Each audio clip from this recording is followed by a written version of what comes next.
আসসালামু আলাইকুম। তো দুটি ভেক্টরের মধ্যবর্তী কোণ বের করার জন্য কেন আমরা ডট গুণন ইউজ করি, দুটি ভেক্টরের ক্রস ইউজ করি না, এবং সমান্তরাল কিনা এটা চেক করার জন্য কেন আমরা ক্রস গুণন ইউজ করি কিন্তু ডট গুণন ইউজ করি না, সেটা আজকে আমরা এই ভিডিওতে দেখব। তো চলুন শুরু করি। তো প্রথমে মধ্যবর্তী কোণ বের করতে কেন ডট গুণন ইউজ করি সেটা নিয়ে একটু আলোচনা করি। এর কারণ হচ্ছে এখানে cos থিটা থাকার জন্য আমরা একটা সুবিধা পাই। তো সেটাই আজকে আমরা বলবো। তো আমি ধরে নিলাম যে র্যান্ডম দুইটা ভেক্টর এ এবং বি, তো এদের মধ্যে ডট কীভাবে করতে হয় সবগুলো গুণ দিয়ে আপনারা সবাই জানেন। এরপর এ এর মান বের করতে হবে, তারপর বি এর মান বের করতে হবে, তারপর এই ফর্মুলা কীভাবে এসেছে, এই যে এখান থেকে এই ফর্মুলাটা এসছে। তো এই ফর্মুলাটা ইউজ করে আমরা cos থিটা এর মান বের করতে পারি। তো এতক্ষণ যা করলাম এটা আপনারা সবাই জানেন, সবাই অনেক করেছেন। বাট মেইন কাজটা হচ্ছে এই জায়গায় আমরা অ্যানালাইসিস করব, এই জায়গা থেকে যে cos থিটার এই ভ্যালু থেকে আমরা কি করতে পারি। তো cos থিটার এই ভ্যালু থেকে আমরা থিটার মান বের করতে পারি। তো ধরলাম ক্যালকুলেটরে বসলে থিটার মান 67.99 আসছে, তো ইটস ওকে, এটা আমরা মধ্যবর্তী কোণ হিসেবে বসিয়ে দিলাম। বাট এখানেও তো একটা কথা আছে, cos থিটা থেকে তো আমরা -67.99 ডিগ্রিও পেতে পারি। আপনি যদি ক্যালকুলেটরে বসান এটা, তাহলে দেখবেন যে এই ভ্যালুটাই কিন্তু আপনি পাবেন। বাট ওয়েট আ মিনিট, এই ভ্যালুটা কি নেওয়া যাবে? এই ভ্যালুটা কিন্তু নেওয়া যাবে না। তার কারণ হচ্ছে আপনাকে একটা বেসিক মাথায় রাখতে হবে যে দুটি ভেক্টর এ এবং বি, অবশ্যই দুটি ভেক্টরের লেস বা টেইল এক জায়গায় মিলিত হতে হবে, এবং এদের মধ্যবর্তী কোণ হচ্ছে থিটা। আপনি বইয়ে দেখবেন যে থিটার একটা রেঞ্জ দেওয়া আছে, সেটা হচ্ছে 0 থেকে 180 পর্যন্ত। 0 হতে পারবে, 180 হতে পারবে, এর মাঝখানে যে কোনো কিছু হতে পারবে। বাট এই -67.99 কিন্তু এই রেঞ্জের মধ্যে পড়ে না, তাই কিন্তু আমরা এই ভ্যালুটা নিতে পারবো না। আচ্ছা, cos থিটার মান যদি পজিটিভ না হয়ে নেগেটিভ হয়, ধরলাম অন্য কোনো একটা র্যান্ডম ম্যাথে ধরলাম যে cos থিটা মাইনাস এসছে, যে মাইনাস এত এসছে, তাহলে ক্যালকুলেটরে বসালে আপনি দেখবেন যে এখান থেকে থিটা আসছে 112.0017 ডিগ্রি।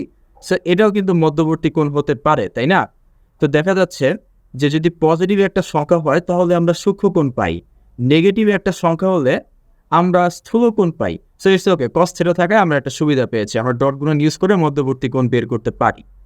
কিন্তু যদি ডট না ইউজ করে আমরা ক্রস গুণন ইউজ করতাম, অর্থাৎ সাইন থিটা ইউজ করতাম, তাহলে আমাদের কি সমস্যাটা হতো সেটা একটু এখন বলি আমরা। তো ধরে নিলাম যে কোনো একটা র্যান্ডম ম্যাথে সাইন থিটার মান এসছে হাফ। এখন খেয়াল করে দেখো, সাইন 30 ডিগ্রি মানও তো হাফ, আবার সাইন 150 ডিগ্রি মানও তো হাফ। আমরা কোনটা নিব? আমরা কি 30 ডিগ্রি নিব নাকি 150 ডিগ্রি নিব? মজার ব্যাপার হচ্ছে যে একটু আগে আপনাদেরকে বলেছিলাম না যে থিটার ভ্যালু 0 থেকে 180 এর মধ্যে হয়, দুইটাই কিন্তু এই রেঞ্জের মধ্যে পড়ে। দেখুন 30ও এই রেঞ্জের মধ্যে পড়ে, 150ও এই রেঞ্জের মধ্যে পড়ে। তাহলে আমরা কোনটা নিব, 30 নাকি 150? এরকম একটা কনফিউশন সৃষ্টি হয়ে যায়।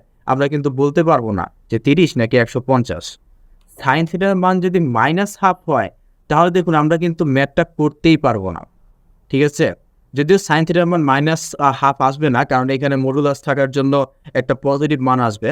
মানে সাইন থিটার মান অ্যাকচুয়ালি হাফ কখনো আসবে না। আর যদি আসেও, তাও দেখেন আপনি কিন্তু মান বের করতে পারবেন না, কারণ 0 থেকে 180 এর মধ্যে কোনো ভ্যালুই পাবেন না।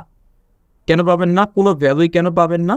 তার কারণ হচ্ছে আমরা সবাই জানি যে সাইন থিটা পজিটিভ হয় ফোর্থ এবং থার্ড কোয়াড্রেন্টে।